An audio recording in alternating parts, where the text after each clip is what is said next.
Café Virtual. Apresentação: Regina Helena. Um programa da Sexta Igreja Presbiteriana de Uberlândia.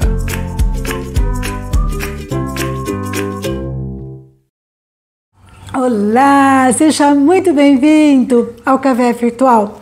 Que bom que você está aqui comigo para juntos meditarmos mais um pouquinho na Palavra de Deus. E hoje eu gostaria de conversar com você sobre o tema: o que é essencial? O que é essencial na tua vida? O que é imprescindível, que você não pode ficar sem? Muitos poderão dizer família, outros emprego, saúde, segurança. Alguém pode dizer, é tudo isso, um pacote, né? Que não dá para viver sem. Mas eu gostaria de ver o que a Bíblia me fala sobre isso. Lá em Eclesiastes, nós temos um livro escrito por um sábio. E ele diz que aplicou a vida dele para descobrir o sentido da vida, o significado. Ele procurou razão nas posses, na família, no trabalho, na sabedoria. E ele então, quando termina o livro de Eclesiastes, capítulo 12, versículo 13, ele diz assim: de tudo que se tem ouvido, o resumo é esse: teme a Deus e guarda os seus mandamentos, porque isso é o dever de todo homem. Ele diz assim em outra versão: isso é essencial ao homem. Ele diz, olha, se você quiser ter uma vida que vale a pena, se você não quiser desperdiçar a tua vida, teme ao Senhor e guarda os seus mandamentos. Temer é um se dobrar diante da majestade, da grandeza de Deus. É diferente do medo que Adão sentiu quando ele pecou lá no Éden. Ele correu, né? Ele se escondeu do Senhor. Temer ao Senhor é reconhecer a grandeza que Deus é. Mas hoje, né, nós estamos numa sociedade igualitarista, em que abomina a hierarquia. Os filhos não respeitam mais os pais não respeitam as autoridades, e a gente começa a ver que a vida vai sendo levada de uma forma que a gente, se não cuidar, a gente se esquece de fato quem Deus é. Quem é Deus de verdade. E nós precisamos, para ter uma vida que vale a pena, nos lembrarmos disso em todo tempo. Deus, Ele é Pai, mas Ele é majestoso, Ele é grandioso, Ele é justo. E Ele tem critérios, princípios que nós devemos seguir. E a gente tem que ter referência para Ele em todo tempo, em todo lugar. Diante dele eu preciso me calar. Às vezes eu falo demais, né? Eu questiono. Abacuque, capítulo 2, versículo 2 diz assim: mas o Senhor está no seu santo templo, cale-se diante dele toda a terra. E Jeremias Abacuque está reconhecendo o quanto que Deus é grandioso, o quanto que nós devemos nos calar na sua presença, Você teme a Deus? Quem é você, né? Como você é quando ninguém está olhando? Muitas vezes a gente está muito preocupado, né, com o que o outro está vendo, o que a gente está fazendo, mas a gente está pouco preocupado às vezes com o que Deus está vendo. E Deus, Ele está em todo lugar. José me ensina muito isso. Que vida extraordinária desse menino, né? Lá em Gênesis 39, 9, a gente sabe que ele estava num momento tão triste da vida dele, o menino que foi criado no bom e do melhor, né? Pelo seu pai, Jacó. E ele, de repente, ele é vendido pelos seus irmãos, traído, vai ser escravo na casa de Potifar. E diz que ele era um jovem muito bonito, e a mulher de Potifar começa a assediá-lo. Inclusive em momentos em que a casa está vazia.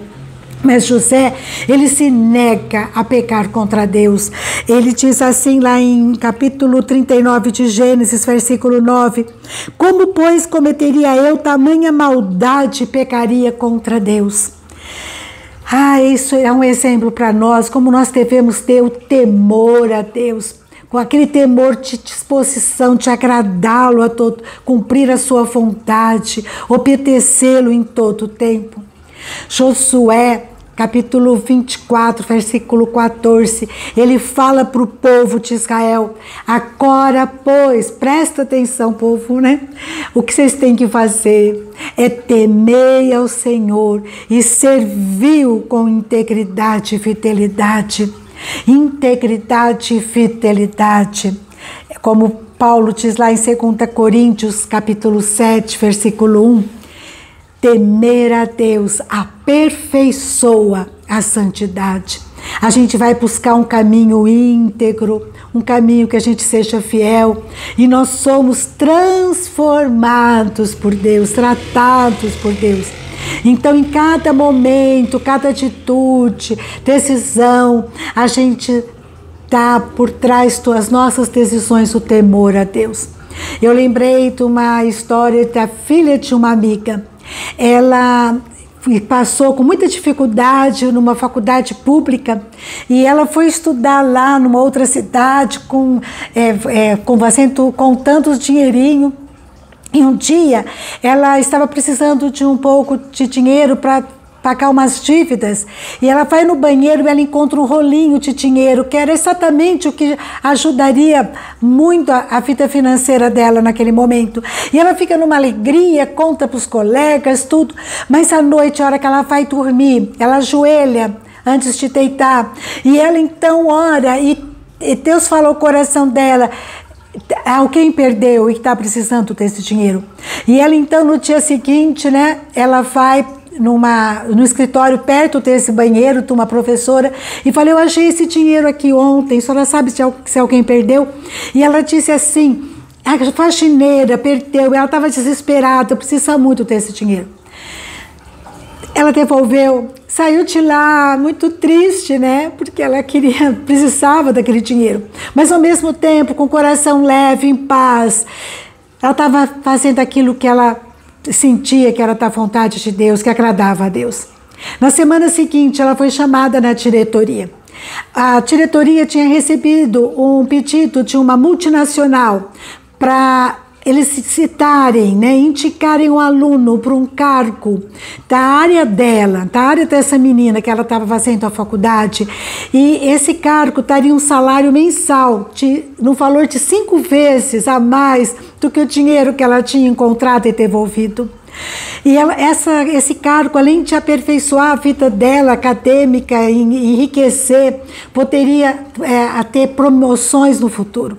Esse é o nosso Deus que abençoa aqueles que o temem, aqueles que buscam obedecê-lo mesmo com perdas, aquele que não faz a coisa errada mesmo quando ninguém está vendo, aquele que não murmura nas aflições porque ele confia no caráter de Deus.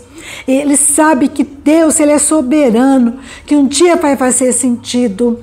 Aquele que teme a Deus não foge da responsabilidade, não fecha os olhos diante das circunstâncias da injustiça. 850 anos antes de Cristo, um homem chamado Obadias era mordomo do rei Acabe. E a Bíblia se reporta a ele dizendo que era um homem que temia muito a Deus. Olha que referencial tremendo. E ele esconde e alimenta 100 profetas de Baal que estavam sendo ameaçados pela esposa do rei Acabe, a rainha Jezabel. Um homem que mesmo com risco de morte, ele teme a Deus mais do que a homens, mais do que a rainha Jezabel. E Deus o abençoou, Deus o honrou. Olha que coisa linda aqui na palavra, diz que ele é, lá em 1 Reis 18, 13, que era um homem que temia muito a Deus. Deus abençoa aqueles que o temem e aos seus descendentes. A Bíblia está recheada de texto que fala sobre isso. Diz que quem teme a Deus, nada falta para essa pessoa. Deus o livra, Deus instrui o caminho que deve seguir, Deus o cobre com a sua bondade, dá prosperidade, dá longa vida, dá refúgio para os seus filhos. Em Provérbios 22:4 diz que o temor a Deus traz riqueza, honra e vida. Mas, meus amados, a parte mais linda de tudo isso é que quem teme a Deus se aproxima dele. Lá em Salmos capítulo 25, versículo 14, diz que a intimidade do Senhor é para os que o temem, os quais lhe dará a conhecer a sua aliança.